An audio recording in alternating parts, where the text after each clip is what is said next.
इस तरीके से के लासा और मासा कैसे निकाले जाएंगे। जहाँ पर क्या पूछ रहा है, अपन ने मासा पूछ रहा है। क्या पूछ रहा है, मासा। तो अपन मासा कैसे निकालेंगे, देखिए 2 गुणा 3 गुणा 5 गुणा 7 और 3 गुणा 5 गुणा 7 गुणा 11 का मासा ज्ञात कीजिए।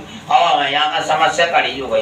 अब क्या करेंगे भैया, समस्या का निपटारा कैसे करेंगे, कैसे करेंगे। क्या अपन ऑप्शन पकड़ेंगे 2 गुणा 3 गुणा 5 गुणा, यानी समझ ने देख ले अपन ने, ठीक है भैया। ये अपने पास ऑप्शन है, ठीक है।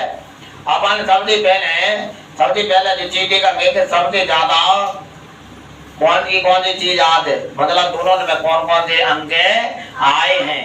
तो दोनों गुणा में देखो 3 को जामे है तो 3 को जामे, तो अपन ने 3 का ले लिया, गुणा लगाएंगे बीच में। अब क्या है, 3 के बाद 5 है, पहले 2 को लाओ बनने, तो 2 तो कभी में मिलो ही ना जाकर, इसलिए 2 है छोड़ दो अपन ने, छोड़ दो नहीं छोड़ दो। इसलिए अपन क्या करें, तीसरे को देखो तो 3 जरूर मिलेगा, तो ही करा तो अपन ने 3 ले ला गुणा। अब कितना है 5 जामे है तो जामे, तो 1 5 जामे ले ला गुणा 7 जामे और 7 जामे और तो कभी इतना है तो 7 ले ले। यही आपका आंसर हो जाएगा ये वाले में, ठीक है भैया। ये आपका आंसर हो जाएगा। ऐसा अगर आपका क्या आ जाए, मासा पूछा जाए आपको ऐसे गुणन में, ठीक है ना भैया, गुणन करने।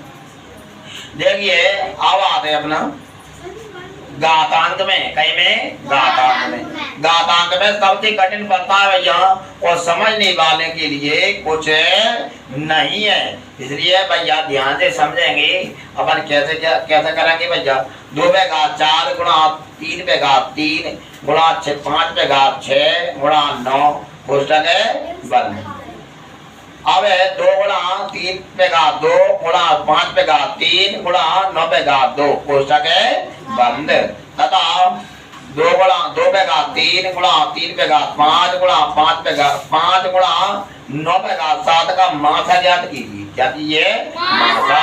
अब मासा ज्ञात कीजिए, तो मासा ज्ञात करने के लिए हमारा नियम ये कहता है कि सबसे छोटी वाली घात देख दें। क्या देख देना में, सबसे छोटी घात। मासा में क्या देखेंगे, छोटी घात देखेंगे जहाँ में, और लासा में क्या देखेंगे, बड़ी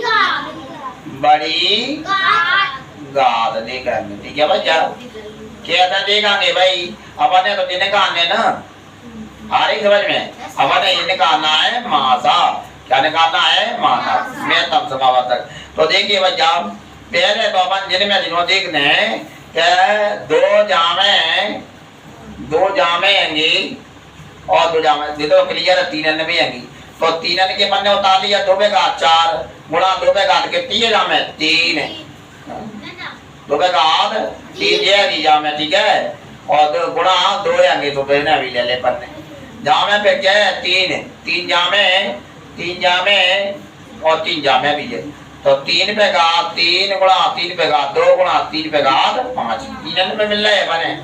उसी प्रकार से 5 को देखा जाए, 5 जामे है, 5 की घात 6 जहाँ 5 की घात 3 है, जहाँ 5 की घात कितनी है भैया, एक ही न जहाँ तो उसी को ही ले लो अपने ले लो। अब आते हैं बने 5 के बाद में पहुंचे पे 9 पे। अब 9 में से क्या करेंगे बेटा, जामे भी 9 है, जामे भी 9 है और जामे भी 9 है, इसलिए 9 वालों भी लेंगे बने। तो 9 पे घात 7 गुणा 9 पे घात 2 गुणा 9 पे घात 1 ही ना, ठीक है बच्चा। अब ना लासा वो मासा ये कहता है, अगर घातांक का आपका मासा आ जाए तो उसको हल करने का तरीका ये है कि अगर आपका आधार समान है तो सबसे छोटी घात उसका उत्तर होता है, ठीक है ना। आधार समान है तो उसका उत्तर है क्या होता है, सबसे छोटी घात उसका उत्तर होता है, ठीक है ना भैया, क्लियर है। तो देखो अपन ने पहले वाले में जावे तो 4 लगी, जावे लगी 3 और जावे 1 ही ना, तो सबसे छोटी पे तो 1 ही लगे ना, 1 ही ना गुणा जब 3 पे घात के 2 है, 3 पे घात 5 है, 3 पे घात 3 है, तो सबसे छोटी कौन सी है? 3 पे घात 2। गुणा लगा गुणा, जहाँ में भी क्या लिया अपने 5 पे घात 6 है, 5 पे घात 3 है, 5 पे घात कट गई ना, तो छोटी लगे ना, तो 5 पे घात कट गई ना, ठीक है ना, 3 ने में गए, इसलिए गुणा 9 पे घात 7 है, 9 पे घात 2 है, गुणा 9 पे घात 1 ही ना, अपन ने छोटी लेना है ना, 9 9 तो समझने में आएंगे, लेकिन छोटी लेना है इसलिए 9 आ जाएंगे, तो यही आपका आंसर हो जाएगा। कितनी मतलब ये सरलता से हमने मासा और लासा का ये मतलब थोड़ा समझाने का प्रयास किया है, और मतलब ये आप समझे, और दैट्स ऑल।